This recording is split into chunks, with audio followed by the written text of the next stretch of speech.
Hallo meine Lieben und schön, dass ihr mir wieder bei einem weiteren Malprozess zuschauen möchtet. Ich habe mich von der Pflanzen- und Blumenwelt draußen inspirieren lassen und habe daraus ein sommerliches Gemälde gezaubert. Falls euch dieses Video gefällt, dann lasst mir doch sehr gerne ein Like und ein Abo da. Ich freue mich auf jeden Fall darüber. Und jetzt wünsche ich euch erstmal ganz viel Spaß mit diesem Malprozess. Ich habe das Gemälde so ein bisschen wie die alten Meister mit gebranntem Umbra untermalt und dadurch habe ich den Vorteil, dass ich schon mal ein paar warme Farbtöne mit drin habe, die dann später auch die Schatten darstellen sollen, und ich kann so erst mal eine grobe Skizze von der Komposition machen. Ich habe hierfür ein flüssiges gebranntes Umbra verwendet und das mit einem Acrylmedium vermischt. Ich würde euch auch immer empfehlen, kein Wasser dafür zu benutzen, sondern auf jeden Fall immer ein Medium, speziell bei der untersten Schicht, weil die Farben später sonst bröckeln könnten und das wollen wir natürlich nicht.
Das Gemälde muss jetzt natürlich erstmal trocknen, bevor ich die nächsten Schichten auftragen kann.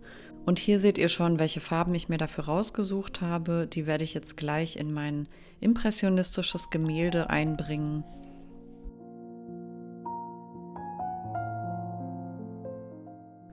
Welche Farben ich dafür genau verwendet habe, könnt ihr auch gerne in der Videobeschreibung nachlesen. Da findet ihr auch einen Link zu meinem Etsy-Shop. Falls euch mal interessiert, welche Gemälde ich da so verkaufe, dann schaut gerne mal rein. Falls ihr meine Kunst auf irgendeine Art und Weise unterstützen möchtet, zum Beispiel über PayPal oder so, dann findet ihr dort ebenfalls einen Link. Auf jeden Fall vielen herzlichen Dank für eure Unterstützung.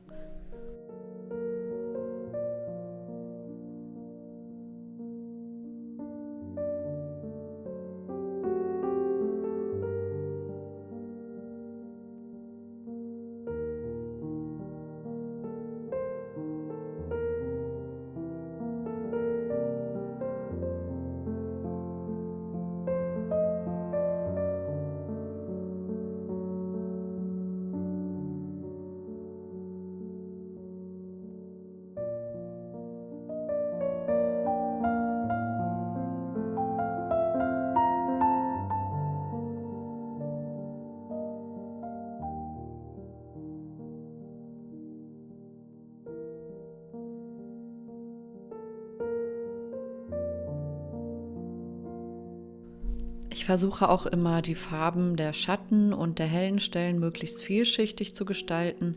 Also, dass zum Beispiel auch immer so ein Ticken lila mit drin ist oder grün oder gelb.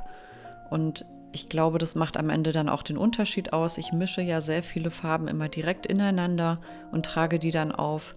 Sinnvoll ist es auf jeden Fall, wenn man erstmal die Schatten malt, also erst die dunkleren Stellen und dann die helleren, sich so ein bisschen vorarbeitet.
So, meine Lieben, ich zeige euch jetzt erstmal das Endergebnis.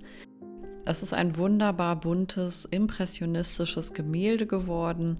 Ich habe das alles an einem Stück gemalt und ich male diese kleinen Gemälde auch ganz gerne, einfach um ein bisschen in Übung zu bleiben, weil ich halt, wie gesagt, sehr gerne diese floralen Gemälde mag und auch historische Gemälde und sowas. Schreibt mir doch gerne in die Kommentare, ob ihr solche Bilder auch mögt. Und ich hoffe, euch hat das Video gefallen. Auf jeden Fall vielen Dank fürs Zuschauen und auch, dass ihr bis zum Ende geschaut habt. Abonniert gerne meinen Kanal für weitere Videos und ich wünsche euch jetzt erstmal noch einen wunderschönen Tag und ein schönes sommerliches Wochenende.